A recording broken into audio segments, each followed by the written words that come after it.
Duplicate દારૂના મુખ્ય આરોપી રહીશને ઉજ્જૈનથી ઝડપી લઈ કોર્ટ સમક્ષ રજૂ કરતા ન્યાયમૂર્તિએ 9 દિવસના રિમાન્ડ મંજૂર કર્યા।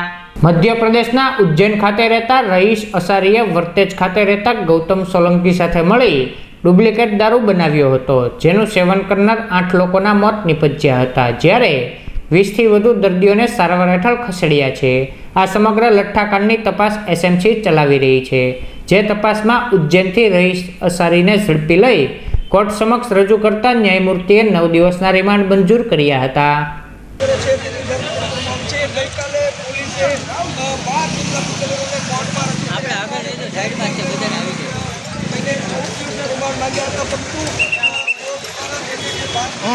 વચ્ચે નહીં આવતો યાર। રહીશ નામનો જે મુખ્ય આરોપી છે કે જેને કોર્ટમાં રજૂ કરવાનો બાકી હોય તેને લઈને હાલ એસએમસીની જે ટીમ છે એ રહીશ છે તેને અત્યાર સુધીની અંદર અનેક જગ્યાઓ પર જે વિદેશી દારૂ છે, ડુપ્લિકેટ દારૂ બનાવવાની જે કામગીરી છે